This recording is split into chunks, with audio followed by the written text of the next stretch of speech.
Bem-vindos de volta ao canal. Hoje vamos falar sobre o artigo 64 do Código Penal, que continua e finaliza aí o tema sobre a reincidência. Então vamos lá? Bom, para quem ainda não me conhece, eu sou a doutora Sara Rocha, advogada criminalista, professora de Direito Penal, fundadora do Fonte Jurídica. Hoje vamos falar sobre o artigo 64, que é um tema aí crucial. A questão da reincidência é muito importante, porque cai muito em prova, cai muito em concurso, e principalmente na sua prática, você vai ver o quanto você precisa saber sobre reincidência, porque em diversos momentos, assim, os juízes erram nas dosimetrias das penas, e aí coloca como reincidência, coloca como mal antecedente, um processo que era de 2010, uma loucura. Então você precisa estar atento para você poder questionar isso e o seu cliente não sair lesado por um erro seu. Então, gente, o artigo 64 do Código Penal fala que, para efeito de reincidência, ele traz dois incisos. Esse artigo vai ser muito simples. O primeiro inciso fala: não prevalece a condenação anterior se entre a data do cumprimento ou extinção da pena e a infração posterior tiver decorrido período de tempo superior a 5 anos, computado o período de prova da suspensão ou do livramento condicional, se não ocorrer revogação. Eu já vou explicar logo esse inciso, aí depois a gente vai para o inciso 2 e aí a gente já fecha o artigo, tá? O que ele tá falando aqui nesse inciso 1, esse período aí de 5 anos e tudo mais? Na doutrina, a gente conhece esse prazo de 5 anos como período depurador. É o quê? Período depurador, gente. 5 anos depois dessa pessoa ter cumprido a pena dela, porque aqui entra uma questão muito importante. Esses 5 anos que tá falando aqui no inciso 1º, ele não passa a contar do momento que a pessoa recebeu a pena, não. Ah, transitou em julgado, começou a execução da pena. Aí eu vou começar a contar o período depurador. Não é assim que funciona. O período depurador, ele começa a contar depois que a pessoa completou a pena. A pena foi extinta, aí a gente começa a contar o período depurador.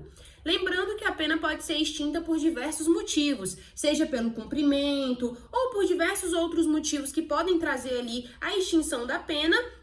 E aí o período depurador começa a contar, começa a valer a partir daí. Então, o que você precisa entender sobre esse inciso 1º aqui, gente? Existe esse período depurador, que é um período de 5 anos. A gente já entendeu o que é reincidência, né? Se você não entendeu o que é reincidência, você vai ter que voltar no antigo vídeo para entender o que é, porque esse aqui é um complemento. Então, eu não vou falar de novo o que é reincidência aqui. A gente já entendeu, eu tô partindo do pressuposto que a gente já sabe o que é reincidência. E agora você tá entendendo que existe um período depurador. Essa reincidência não vai ficar para sempre constando ali na vida da pessoa, porque a pessoa cometeu um crime em 2010, em 2020 ela ainda tá ali sendo responsabilizada por aquele crime, 2030, 2050. Não é assim que funciona. Então, o que acontece? Assim que dá a extinção da pena, a gente conta esse período depurador de 5 anos e, passado esse período, aí não existe mais esse efeito de reincidência. Se a pessoa cometeu um novo crime, ela era reincidente. Mas se ela cometeu um novo crime depois que já passou esse período depurador, não vai poder contar como reincidência, tá bom? Isso é muito importante, meu Deus, como isso cai em prova. E aí eu falei pra vocês no último vídeo que tinha um detalhezinho que eu queria falar, e aí eu falei, não, eu vou deixar pra falar no próximo vídeo. E aí é o que eu vou falar aqui agora. O que acontece? Lembra que no último vídeo a gente estava falando sobre a diferença entre reincidência e maus antecedentes? A reincidência é quando existe um trânsito em julgado, existe uma sentença condenatória, um trânsito em julgado e a pessoa comete um novo crime. Estamos dentro da reincidência. Agora, existe um processo aberto. Ou então a pessoa cometeu o crime, já tem 10 anos que a pessoa cometeu o crime, já cumpriu a pena, já tá tudo certinho, mas já faz 20 anos que isso aconteceu. Então, o que acontece com esse processo? Ele conta ainda como reincidência? Ele não conta mais como reincidência, mas ele conta como maus antecedentes.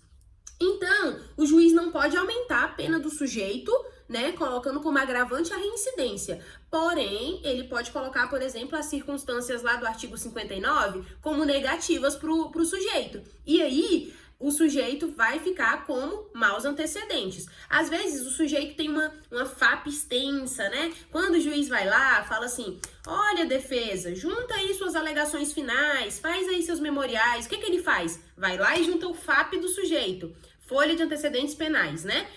Juntou a FAP do sujeito, você pega, é um livro, tem 20 páginas a FAP dele, mas era tudo quando ele era menor de idade. E aí, vale ou não vale? Vai valer como maus antecedentes, não como reincidência, entendeu? E aí, existe uma questão aqui. Por quê, gente? Qual que é a importância da gente ter esse período depurador? A gente parte do princípio que a pena, ela é para o sujeito se reintegrar socialmente, para o sujeito se ressocializar, para o sujeito não voltar a cometer crime. A gente parte do pressuposto que ela está pagando a pena por algo que ela cometeu ali e que no futuro ela vai se voltar à sociedade, ela vai se reintegrar, ela vai se ressocializar. Então a gente parte do princípio que a aplicação de pena faz parte de um processo de reintegração social. E aí, o que acontece? A pessoa não pode ficar com um processo nas costas dela o resto da vida dela e ela não vai mais conseguir ter um emprego, ela não vai mais conseguir, às vezes, um concurso público, várias questões aí que podem ser impedidas, ou até um emprego simples, um CLT, que às vezes a pessoa é impedida por ela ter condenações criminais. E não só isso, como também o direito de votar, que ela não pode votar enquanto ela tá presa. Então, o que acontece? A reincidência, ela deixa essa mancha, essa marca, e a pessoa passa a ter alguns direitos que ela não pode mais exercer. Então, por que existe esse período depurador? Para essa pessoa não ficar com essa marca pro resto da vida dela, prejudicando ela pro resto da vida. Se a pessoa vier a cometer um crime 50 anos depois, vai cair uma reincidência nas costas dela? Não faz nenhum sentido. Por isso existe esse período depurador de 5 anos. Acabou esse período, ela não é mais reincidente. E aí, tá o questionamento. Tá, beleza, você tá falando aí que não existe isso aí pra reincidência, né? Existe esse prazo de 5 anos, mas os maus antecedentes ficam lá o resto da vida lá constando no processo da pessoa. E aí, gente, sim, na prática, o que a maioria da doutrina aplica é que esse período de 5 anos, ele não se aplica aos maus antecedentes também. Então, os maus antecedentes realmente acompanham a pessoa aí pro resto da vida dela. Entretanto, o Bittencourt, que é o nosso queridinho aqui, né, do direito penal, ele fala o quê? Que essa regra do período depurador de 5 anos vai se aplicar também aos maus antecedentes. Então, cabe aí uma lacuna, uma tese pra gente poder questionar isso em juízo, né, e ver o que a gente poderia conseguir. Eu nunca usei essa tese pra questionar em juízo, mas caberia sim a gente tentar usar isso como defesa, né, aqui mais já falando com os advogados que já realmente aplicam a prática criminal e com certeza vão saber de algumas situações em que caberia, né. E é isso, agora vamos para um exemplo prático, gente, ó. Vamos imaginar que a Maria, ela cumpriu a pena dela em 2010. Cumpriu a pena, acabou a pena em 2010, a pena foi extinta em 2010. Aí a bonita foi lá, tava de boa, não tava fazendo nada, só que em 2016 ela foi lá e cometeu um crimezinho. O que vai acontecer? Essa nova infração vai contar como reincidência ou não vai contar como reincidência? Não vai contar como reincidência. Por quê? Se passaram 6 anos de cumprimento após a extinção da pena. Então, nesse caso, esse período de 5 anos já passou, o período depurador já passou, o juiz pode até falar assim, você não é reincidente, não vou agravar sua pena, mas você tem aqui maus antecedentes, vou utilizar desfavorável a você. Mas a questão da reincidência, ele não pode usar. Importante a gente lembrar que nesse cálculo aí vai ser incluídos os períodos de prova, de suspensão da pena, sursi processual, né, livramento condicional, desde que não tenham sido revogados. Bom, inciso 2º, pra gente finalizar o artigo, o inciso 2º, gente, ele é claro ao dizer que... eu não li o inciso 2º, né? Calma aí que eu vou ler. Inciso 2º, não se consideram os crimes militares próprios e políticos.